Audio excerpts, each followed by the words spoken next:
للذین یولون من نسائہم تربص اربعۃ اشہر۔ اب یہ بھی ایک قسم کھا لی جاتی تھی کہ کسی وقت کسی مرد نے، کسی شوہر نے قسم کھا لی اب میں اپنی بیوی کے قریب نہیں جاؤں گا، ناراض ہو گئے، غصہ آ گیا، میں تمہارے سے کوئی تعلق نہیں رکھوں گا، یہ ایلا کہلاتا تھا۔ حضور نے بھی ایلا فرمایا تھا اپنی ازواج مطہرات سے جب انہوں نے کچھ زیادہ نفقے کا مطالبہ کیا تھا کہ اب عام مسلمانوں کے ہاں بھی خوشحالی آ گئی ہے تو اب ہمارے اوپر یہ سختی کیوں ہے، ہمارا بھی جو نفقات ہیں، ہمارا جو خرچ ہے، وظائف ہیں، بڑھائے جائیں۔ اس پر حضور نے پھر ایلا کیا، اس کا ذکر ہے، وہ بعد میں آئے گا۔ لیکن وہاں عام طور پر لوگ قسم کھا کے بیٹھ جاتے تھے، اب قسم کھا لی ہے، پچھتا بھی رہے، کیا کریں، قسم کھا چکے، اب بیوی کے پاس کیسے جائیں؟ اب وہ بیوی معلق ہے، نہ وہ شادی شداؤں میں ہے اور نہ وہ علیحدہ ہے، آزاد ہے۔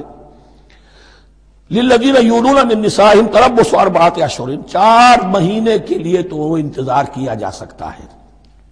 فإن فاؤوا، اس دوران میں اگر وہ لوٹیں، اپنی قسم کو ختم کریں اور رجوع کر لیں، تعلق زن و شوق قائم کریں، فإن اللہ غفور رحیم، تو اللہ تعالیٰ غفور الرحیم ہے۔